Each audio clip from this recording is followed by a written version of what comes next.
قلت بجيك بهتر لسر كريزين كروجاوي كردستاني روجانا ايدي تشيدبن وناينا جار سر كرن از برای خود مجمع مامستا عبدالرحمن قالوا سياسة مداري كل بواكي راست بمريا مامستا عبدالرحمن دم باش بريا حمود اشتكي لروجاوي كردستاني ايدي خلق چاوري اوي چند بتنت كي صبا كريز وي چيبي صبا چتشتك تبابتك كلو پلك يا خوارني يا اباكرني بيت بازار دناميني روجاوي كردستاني اجبر كريز حتى كانها حولا چار سركن اجبر وهنا هات يدان صدم چيا اما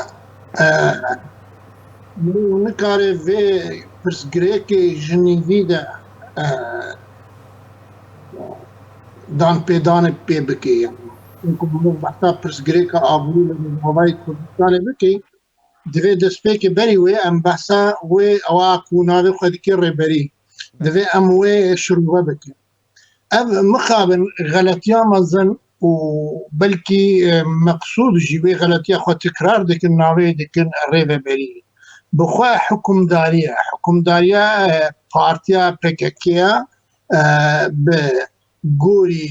قريبستان حاتيا جيبو إدارة دوسيا كردي بكل رجعواي كردستاني تو علاقي وي بتشتكي ناوي وي ريفة بري تنايا جيبو ولو مادام نريفة بريا او بخوا كريزة يعني هاتيا كريزة إدارة دكي يعني نه هاتيا چارة سر بكي يعني لسر حساب ملت هاتيا كريزة قر بكي قش بكي وان فراد ده يعني أسكار مشترى بيجم وهركس جي و زانبه في زانياريه يكو دراغي وباز دي درفي سينور لسر سينور جي $1000 جي دوستينا يعني غلطيا ملك وغلطيا ما وقتك وام ناوي باخل كا ناوي كيلوان دكن وناوي والوان ناكن او بخو ناوي خل خدكن ام جنا خاز ناوي وان لوان دكن اب حكم داريا فككيا لغوري غريبستان حاتيا تو علاقه بتكل داريا بريف بتشتك ناوي ريفا بري كنا دبي ام في راستي بزان وهر تشتيكو لقل حكم دارية يعني هر مواصفات الحكم دارية ويج خورا الجوري برجواندي وخابيك بيني و وقت دستاك جالي كولي نرى نيزيك مسألة عبوري لرجعواي كردستاني شوباندنا وأولي كولينا بلكي سي هيفا وشار هيفا لسر مانا نيزيكي الجوري حجماري وان الجوري الرقمي كوبدسوان كتين نيزيكي 650 مليون دولار سالانه PKK جي بترول تنه دراهجي جي اجروج آوای کردستانی يعني موازنه PKK ياكو دردخي دروي كردستان سوريا دردخي دروي روج آوای کردستانی دقيقين يزيكي $1,000,000,000 او $1,000,000,000 همي جي حساب ملت كرده وش ملت دفريا وش خوينا خلكيه وش كذا خلكيه واتا قلت تمام استا عبد الرحمن بيجن مادام بيدا بخوت بجي قيرانا ازمه وشوا قيرانا چاره سر بكي فيدري ارمان جوي هاتنا وچيه مادام خوازي چبكي روجاوي كردستاني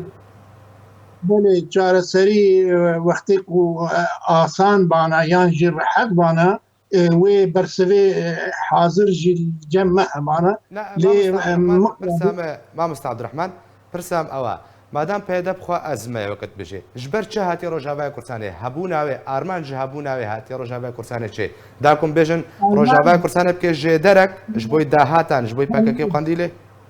بله همي بلجين دست مدى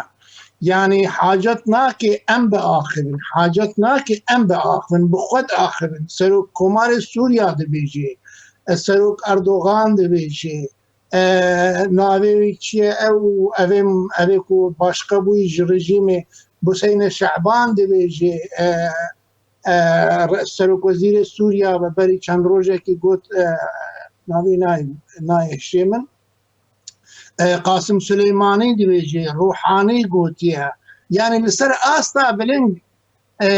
آستا بلند همي دبيجن اف ريخستن ما تكليف كيريا يجبو دوسيا قالي كرد إدارة بكي يجبو جدس ما درنا كذي يعني جبو كريزا كردي آنجي نفجري يعني سينوري كردستان عراق سينوري باشوري كردستان درباس نكي ندر نهر نتشي كردستان سوريا رجعوي كردستاني او بخوا ابا بناوي هذا بيرام او رياض حجاب بري چند روجا اخبي سيرفي گوتن تركيز كر بو ما مج اسد ما برسيج بو چي گو اوا شغل ما او دوست منا و آلگري منا و دبي حوال بند منا يعني امزان امشد كن يعني حتى بشار اسد بالتاخمي خوي سركردج نشيوري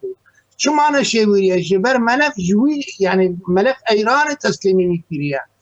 عبد الحليم خدام دنفيسا خدا دبيجي عبد الحليم خدام دبيجي نعم دبيجي او دبيجي روحاني بشار جو ايرو خطرا مزن علي كردستان عراق دبي ام همي ام هاف هر چار دولت شو قاسينا كوكي ما وخلاف ما هبن لدبي لسر مسألة كردي ملف الكردي ام متفق بن ام نهي ام ملف يعني وقت بمعنى انه بارزاني سينوري كردستان سوري درباس نگي ودرباس ناف كردي سوري نبي اف يعني وقت بميكانيزم دولة داگیر کرن کردستان اف پککی تنی وکو عادات شغلی ام غلطی آمد کودی ام پککی حساب بکن وکو هیچ کردو ام بین چروکا جهر ربیجن ام نواجی چکن ام رنگاجی چکن بمرة درنا کبی جبر بخفا او بخوشی اشکرات بیجی او بخوشی زلاله او بخوشی يعني نفشارتی نيريني خود پککی بخو نفشارتی بیجی باش مامۆستا عەبدوڕەحمان زێبێ مەسەر سەریا ئەمریکا زیارا وەستم ئەمریکا پەکەکەوەکە ڕێخستنەکە تەرۆریستی دەناسکردن ئەو بخۆشی دان پێدانی کرد تەگۆک و دبێژێ پەکەکە پەراژ ڕۆژاوای کوردستانێ دەبێ ینی پەکەکەش ببوورە ئەمریکاش بەرچە هەڵوێستێ ناگرێ بەر ڕێخستنەکە تەرۆریستی ژبەر هەوڵە ژنابرناوی نادی امريكا بلكي دو سببين سببك جي مسألة دم مسألة وقتي يعني وقت دما ما ودما استراتيجية أمريكي بلكي جارنا الجور هيف نعي يعني أمريكا هين حتى كو كارب شغل دستكان بكي شغل خوابي دكي وكو صدام حسين أم بيجن حتى كاربو بي بشغل حتى كاربو استنزاف كي يعني كاري خوابي بكي بكاربين وين بي بشغل يعني حتى شغل أمريكا بوان هبي وكاربين بوان بشغل او مسألات دمية مسألة وقتية مسألة ند استراتيجية هذا استراتيجية ده تشتك نافي بكاكي مستقبلي بالجم امريكا تنيا تشتك نافي ابقى صدا حاضر جي امامها تشتاج امريكا لازم بشغلي تشتاج جيرنا لازم جوي هالوشمي امريكا قاربه بكي ليه مسألة ما وامريكا مسألة دمي ووقتية بلكي دمي ما استراتيجية امريكي انجي تكتيكا امريكي لجور نلجور استراتيجيا ما يعني الراس يهب ناي درستنا بالراس يهب درستنا به أبيك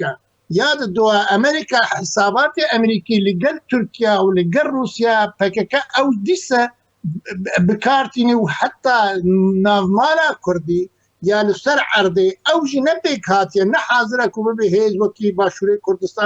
باشوري كردستان هيز بو خدي پيشمركه بو خدي قوت بو خدي نيرينا سياسي بو جبهه كردستاني هبو في زمان كو وقت به خلكه آلي كاريا وام بكر او بخشي هبون اما ام بخشي قتن وقت به ام حسابه او حساب سياسي ين جرين ام جهاف در ناخن امريكا جنجلك عجله يعني او عجلات ام او ملتك روجانا ازار بيني وزحمتي بيني بكهربيه بيني بآفيه بيني وبرشيبون فنابريه بيني امريكا بلكي يعني او تشتيك ازوتا بيد شيء وبيد فكرن لي عجلنا او ند التكتيكا امريكيه ايلو بالعكس باس جبوي سياسة مدار كورد عبد الرحمن قالوك باوي راس بمرابوي